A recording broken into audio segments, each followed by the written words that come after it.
Welcome to part two of the Fishbowl with DJ Premier. Primo is going to tell you all about what it's like to work with a ton of artists, including Jay-Z and KRS-One. Enjoy.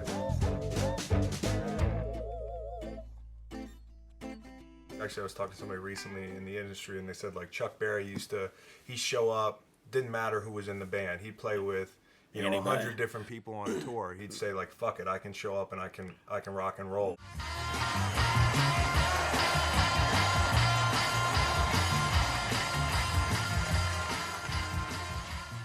Nice. So you've got that end of the spectrum. Yeah. But what's the cerebral end of the spectrum? Who have you worked with that was very meticulous? And I don't mean this in like it's a negative. It's just a different way of doing things. You work with some really KRS-One's really meticulous. Yeah, he wants it the way he wants it. Because, like you said, I definitely have a coach approach where like I'll say, hey, your line you squeaked right there. Let's come back and fix that.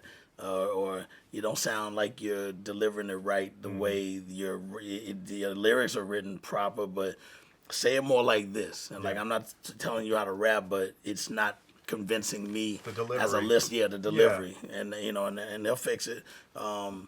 I've never had anybody fight me on it, and stuff like that. But KRS-One is like, that's the way, and that's the way. And that's somebody who's got clout. Yeah, and that I looked up to. You might think of as an icon. And yeah. So you're more liable to work with somebody eye to eye. I'm very selfish when it comes to the recording process because that fan thing I told you before is still. Like, no, in order for it to be where everybody's going to really mess with it, it has to be this way that I vision it for the final outcome because I have a DJ mentality as well. And DJs, we're meticulous because, street DJs. I like to be considered a street DJ. Street DJs break records from just saying, that's hot, I'm playing this. Right. My radio show that I do on Sirius XM, strictly breaks banging records that sound like the era of what we call the purest form. Right. The purest form is dope beats, dope rhymes, scratching, and just it just has to sound like that. The ones that, a lot of people that don't have scratching on it, we're just like, yo, where's the scratching? Same thing with mixtapes. Oh, I'm putting out a new mixtape. The mixtape in our era was DJs mixing and blending and cutting it up, maybe some shout outs or whatever, but it's mixed. And now everybody's doing a mixtape, and I'm like, no, it's a compilation because it's just some new songs and there's no scratch. It's not a mixtape. Yeah, the definition got taken into a whole different context, and it's like, who the fuck? That's disappointing because I thought I had a lot of mixtapes in college. I used to have all the fucking I'd pay for like Dat Piff and I probably had like Got Perp volume like 47. And I thought I had mixtapes. I still go to thatpiff.com and grab stuff, but for that Piff. But then they're not mixtapes. And even me, I'm like, who the fuck changed this shit to mixtape? Where my mixtapes are mixtapes. There's cutting, there's scratching, there's blending. All those elements are there where you're like, yo, this shit is hot. I'm gonna just keep playing it. And I gotta give you a stack of my old mixtapes from back in the day. Yeah, I don't even know why I didn't think about bringing these to you. So I mean, like you talked about, I'd heard you say this before that in so many words, my scene is still here. Right. You just have to know where to find it. Absolutely. So how do you reconcile wanting to be commercially successful but sticking to and this is more for artists, right? You can call the shots now. Mm-hmm. But like an up-and-coming artist who's got the ability, how does somebody like a J. Cole do both, right? Because I would assume he sticks to the integrity of his music and the lyrical content. Well, he was educated by the right people. I remember DJ Dummy, who was his DJ. He was also Common's DJ. I know he just retired, and shout to Dummy. And then his brother's LS1, DJ LS1 is Onyx's DJ, and Onyx had a nice period of running things when they were doing their platinum years. But Dummy is what we call a battle DJ. Battle DJ we respect as well because they're from our cloth. I'm not a battle DJ, but I do battle stuff that makes battle DJs check for what I do when it comes to scratching because my I love the name that Guru gave me. He said I scratch with maddening accuracy, and I like that name. So battle DJs, we're another level of the world of what we do, and we are so deep rooted into the underground that our education on the whole thing, we probably know every single part of it.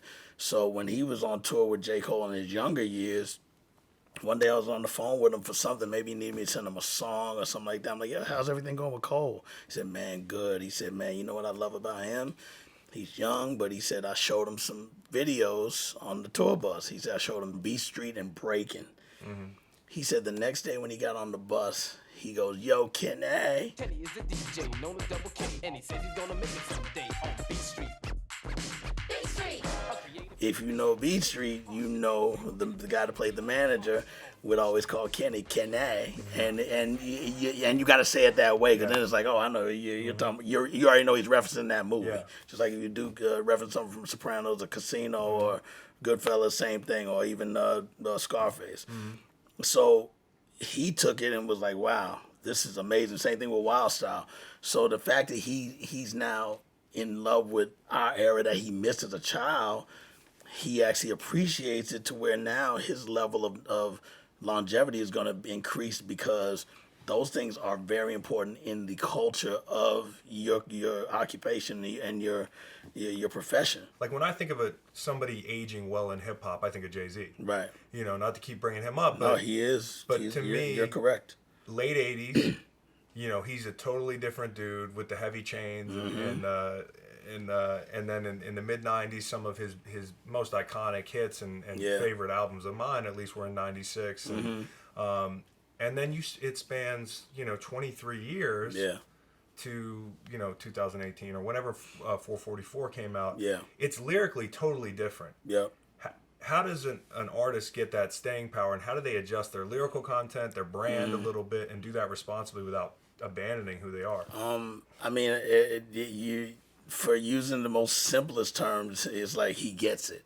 He totally gets it, and that's the thing that will make you last, is you get it. Like, you could take him back to talking about the 70s of hip hop all the way up to knowing who Lil Baby is and knowing who Juice WRLD is, you know who Post Malone is, and even a Mac Miller, God bless him, it's like we know that stuff, and we know their songs, right. But and not all of them, and not all of them, but some of them, most of them may not know our songs or care.